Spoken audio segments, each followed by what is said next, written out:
Olá, estou de volta aqui para estudar mais uma vez com você a palavra de Deus e eu lhe cumprimento, assim como o apóstolo Paulo em todas as suas epístolas, com a graça e a paz de Deus, nosso Pai, e de nosso Senhor e Salvador Jesus Cristo.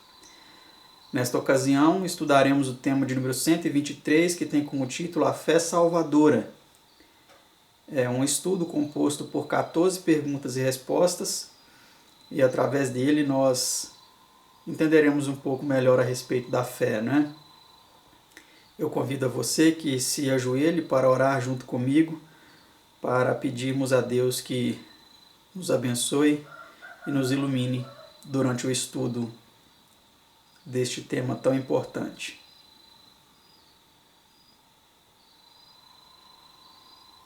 Pai Santo, Deus Eterno, nós te agradecemos, Senhor, por podermos em tão boas circunstâncias, gozando de saúde, proteção, liberdade, podermos invocar o Teu nome, podermos estudar a Tua palavra, podermos falar com as pessoas a respeito deste tema da Tua palavra. E te suplicamos, Senhor, que nos abençoe, nos ilumine, nos dê o entendimento verdadeiro e nos ajude a andarmos na luz que já recebemos até aqui durante esses estudos. Esteja, Senhor, com os nossos telespectadores, abençoando a cada um, iluminando, fortalecendo, guiando e ajudando para que eles possam, Senhor, com a Tua bênção, andar na luz que o Senhor lhes concedeu até agora. E a mim também, Senhor, não abrir da minha boca, me conceda, Senhor, sabedoria, entendimento e a unção do alto, para que eu fale, Senhor, movido pelo Teu Espírito, a essas pessoas que estão me ouvindo, que estão me assistindo. Te suplico, Senhor, essas bênçãos, agradecido em nome por amor do Seu amado Filho unigênito, o nosso Senhor e Salvador Jesus. Amém.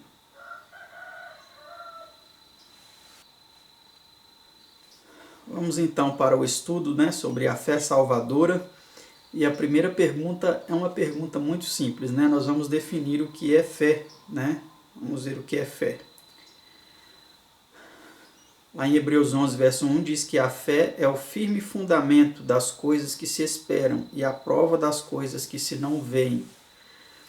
Parece um conceito contraditório, porque geralmente o ser humano procura provar as coisas pelo que se pode ver, pelo que se pode ser experimentado, E os cientistas procuram provar as coisas através do que eles podem testar em laboratório. Mas a fé é totalmente o contrário. A fé é a prova daquilo que não se pode ver, daquilo que não se pode reproduzir em laboratório, mas você pode experimentar. Você pode ter a experiência sobre as coisas de Deus, sobre as coisas sobrenaturais, sobre o efeito que a sua fé pode provocar em sua própria vida e na vida das pessoas ao seu redor, E o conceito também diz que ela é o firme fundamento, é algo que está sólido, é algo que não pode ser removido, que não pode ser dissuadido, que não pode ser contestado. É algo sólido, é algo embasado, é algo firme e é algo que vai guiar e nortear a sua experiência cristã, Vamos para a pergunta de número 2. Que importância tem a fé? Vamos ver qual é a importância da fé, Sem fé é impossível agradar a Deus, Porque é necessário que aquele que se aproxima de Deus creia que Ele existe e que é galardoador dos que o buscam. Então, para agradar a Deus, nós precisamos ter fé, Porque precisamos acreditar que Ele existe, mesmo não o vendo. E acreditar também que Ele recompensa aqueles que o buscam, Que Ele é galardoador. O que é o galardoador? É aquele que concede o galardão, concede a recompensa, aqueles que o buscam, aqueles que o servem. Pergunta 3. Como somente podemos verdadeiramente conhecer a Deus? Vamos ver como nós podemos somente conhecer a Deus. Ninguém conhece o Filho senão o Pai, e ninguém conhece o Pai senão o Filho, e aquele a quem o Filho o quiser revelar. São Mateus 11, versículo 27. Muitas vezes as pessoas leem esse texto e não se atentam para a profundidade da verdade aqui expressa. Nele nós não identificamos uma trindade que se conhece entre si. Não vemos três componentes de uma trindade que se conhece entre si. Nós vemos que ninguém é a palavra mais excludente que existe, né? É a palavra mais excludente, ninguém. É muito excludente essa palavra. É a mais excludente.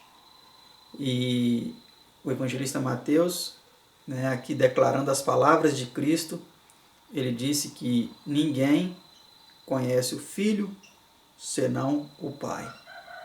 E ninguém, absolutamente ninguém, conhece o Pai senão o Filho. E aqui no final ele dá como se fosse uma extensão desse conhecimento, né? E aquele a quem o Filho o quiser revelar. Então, se Deus concedeu a você este privilégio, se o Filho, concedeu a você este privilégio de revelar a você quem é o verdadeiro Deus, você é uma pessoa privilegiada, porque aqui diz que é necessário o Filho querer revelar isso a certas pessoas, porque nem todos recebem esta revelação. Por isso que muitos estão aí no engano, estão aí sendo enganando e sendo enganados e achando que estão ainda com a verdade. Vamos para a pergunta 4. Em quem precisamos crer a fim de alcançar a salvação? Vamos ver. Resposta: porque Deus amou o mundo de tal maneira que deu o seu Filho unigênito para que todo aquele que nele crê não pereça, mas tenha a vida eterna. São João 3,16. Então nós precisamos crer em Jesus Cristo. Precisamos crer em Jesus de todo o nosso coração. Se nós não crermos em Jesus, será impossível, alcançar a salvação. Pergunta 5. Que repto faz o apóstolo Tiago no tocante à prova de termos a fé genuína? Vamos ver. Mostra-me a tua fé sem as tuas obras, e eu te mostrarei a minha fé pelas minhas obras. Tiago 2,18. Então, a fé ela não exclui as obras. Precisamos demonstrar que temos fé através de obras, porque a fé ela não é algo simplesmente teórico. A fé não é simplesmente um sentimento, uma concepção mental. Não. A fé ela se manifesta através de obras, de atitudes, de obediência, de retidão. Pergunta 6. Como mostrou Abraão ter fé perfeita em Deus? Vamos ver o que ele fez. Porventura o nosso pai Abraão não foi justificado pelas obras, quando ofereceu sobre o altar o seu filho Isaque? Bem vês que a fé cooperou com as suas obras, e que pelas obras a fé foi aperfeiçoada. Tiago 2, 21 e 22. Então, Abraão fez uma das coisas mais difíceis que um pai poderia fazer: entregar o seu filho em sacrifício. É verdade que Deus poupou, que Deus, no último momento, quando viu que realmente Abraão sacrificaria o seu filho, ele impediu que isso acontecesse. Mas aqui nós vemos que a fé de Abraão ela foi ao extremo máximo, ao extremo dos extremos, E será que a nossa fé ela é capaz de ir atrás de tais extremos, de obedecer fielmente aquilo que Deus nos pede? Vamos refletir, Pergunta 7. Por meio de que exemplo prático ilustra o apóstolo a diferença existente entre fé genuína e viva e fé morta? Vamos ver esse exemplo, E se o irmão ou a irmã estiverem nus e tiverem falta de mantimento cotidiano, e algum de vós lhe disser: ide em paz, aquentai-vos e fartai-vos, e não lhes derdes as coisas necessárias para o corpo, que proveito virá daí? Tiago 2, 15 e 16. Então, precisamos sair dessa religião teórica, né? Precisamos ir para a religião prática, ajudar os necessitados que estão à nossa volta, que estão ao nosso redor, que precisam de nós, né? Pergunta 8. Que necessidade há das obras para manter fé viva? Mas, ó homem vão, queres tu saber que a fé sem as obras é morta? Porque assim como o corpo sem o espírito, que é o fôlego, né, está morto, assim também a fé sem obras é morta. Tiago 2, 20 a 26. Vamos aí para algumas notas em nosso estudo. O apóstolo não estava neste passo defendendo a justificação ou salvação pela fé e obras, mas a fé viva, uma fé ativa, ou que se manifesta pelas obras. Há dois erros contra os quais os filhos de Deus, particularmente os que só há pouco vieram a confiar em sua graça, devem especialmente precaver-se. O primeiro é o de tomar em consideração as suas próprias obras, confiando em qualquer coisa que possa fazer, a fim de pôr-se em harmonia com Deus. Aquele que procura tornar-se santo por suas próprias obras, guardando a lei, tenta o impossível. Tudo que o homem possa fazer sem Cristo está poluído de egoísmo e pecado. É unicamente a graça de Cristo, pela fé, que nos pode tornar santos. Continuando.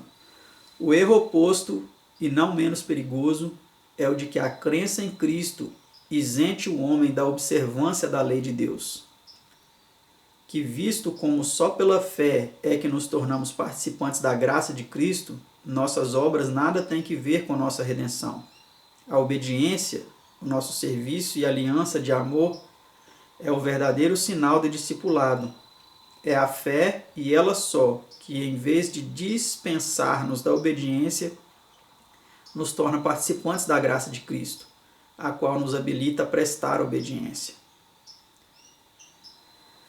Não ganhamos a salvação por nossa obediência, pois a salvação é dom gratuito de Deus e que obtemos pela fé.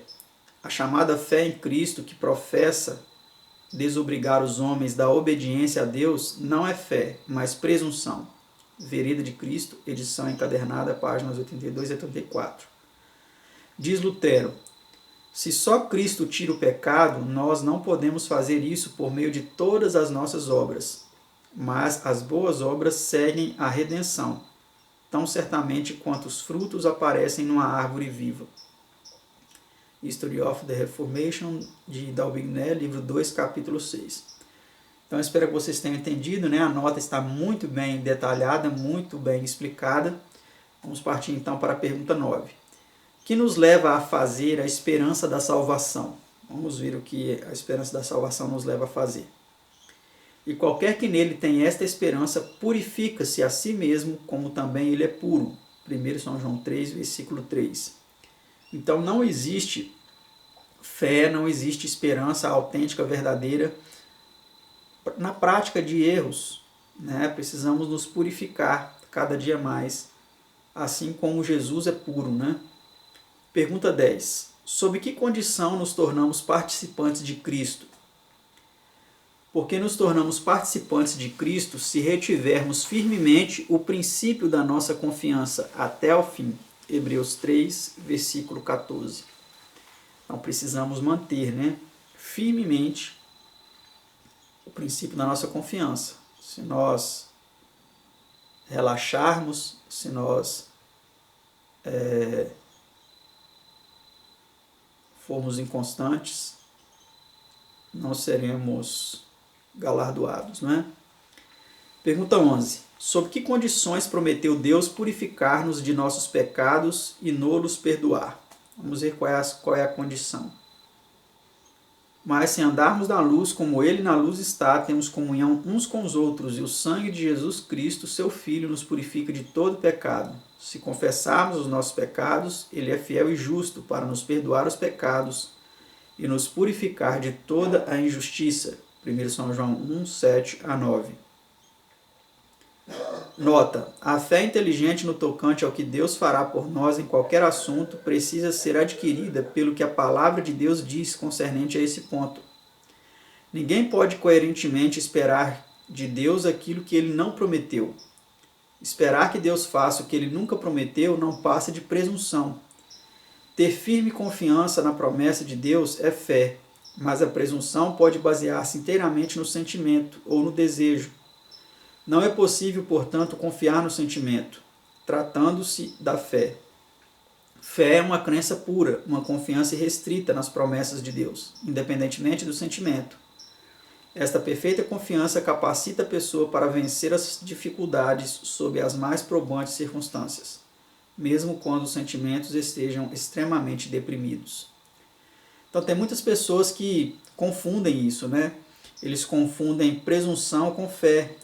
Vem aquele sentimento no coração deles de algo, um desejo por alguma coisa, e eles lutam para conseguir aquilo, sem se certificar de que aquilo é da vontade de Deus, e acham que isso é fé. Né? A teimosia em buscar certas coisas que são contrárias àquilo que Deus quer. Né? Então isso não é fé, isso é presunção. Né? Pergunta 12. Sobre que então se baseia a fé genuína e salvadora? Então vamos ver qual é a base da fé genuína e salvadora. De sorte que a fé é pelo ouvir, e ouvir pela palavra de Deus. Romanos 10, verso 17. Então, a fé verdadeira, a fé autêntica, ela está baseada na palavra de Deus. Se você está fugindo do que a palavra de Deus diz e ainda acha que isso é fé, acha que você está no agrado de Deus, você está totalmente contrário àquilo que Deus deixou revelado em sua palavra, que a fé é pelo ouvir e o ouvir pela palavra de Deus. Pergunta 13, penúltima de nosso estudo. Qual foi a causa da submersão de São Pedro depois de ele já estar andando em direção ao Salvador sobre o mar tempestuoso? Então vamos ver qual foi a causa, né, que levou Pedro então a começar a submergir, mesmo depois de dar uma demonstração tão grande de fé, né, em andar sobre o mar. E logo Jesus, estendendo a mão, segurou-o e disse-lhe: homem de pouca fé, por que duvidaste? São Mateus 14, verso 31. O mar revolto fez com que São Pedro duvidasse do poder da palavra de Cristo. Vem. Será que hoje nós também não estamos tendo o mesmo comportamento? Através das turbulências, das dificuldades, das tempestades da vida, estamos duvidando daquilo que Deus está fazendo e ainda é capaz de fazer na nossa vida? Vamos refletir nisso, né? E última pergunta, pergunta 14. De que temos o privilégio de andar repletos? Ora, o Deus de esperança vos encha de todo gozo e paz em crença, para que abundeis em esperança pela virtude do Espírito Santo. Romanos 15, versículo 13. Então nós temos esse privilégio, né, de sermos enchidos de todo gozo e paz em crença, né? Para que nós sejamos então abundantes em esperança pela virtude do Espírito Santo que Deus nos concede. E a nota final aí de nosso estudo diz assim: a fé pode ser fortalecida por exercício diário, não é alguma coisa extraordinária, feita uma vez para sempre, que produz fé pascal, mas a confiança em Deus diária, simples, infantil, assim como uma criança, né, confia em seus pais, e a implícita obediência à sua palavra. Alguns fazem da fé, em caso de dificuldade, maior do que Deus lhes deseja impor, porque procuram abarcar demasiado de uma só vez. Tomam sobre si as dificuldades do dia seguinte ou da semana vindoura, quando o Senhor supre força só para o dia de hoje. Quando amanhã chegar, lutai com as obrigações a ele correspondentes, mas não antes que chegue. Devemos lembrar as preciosas promessas, e a tua força será como os teus dias. Deuteronômio 33, verso 25. Então que Deus nos ajude, né, a ter essa fé, a descansarmos plenamente nas promessas de Deus, na sua direção, nas bênçãos que Ele nos concede, na força que Ele nos concede para vencer as tentações, para vencer todo o mal, mas não ficarmos pensando nas adversidades, nas provações, nos desafios futuros, mas nos de hoje, o que Ele vai nos conceder. força, fé, perseverança, amor, misericórdia e todas as graças que nós precisamos para o dia de hoje. Que Deus abençoe você nesse dia e que você viva segundo a palavra de Deus. Até o próximo estudo, se assim Deus nos permitir.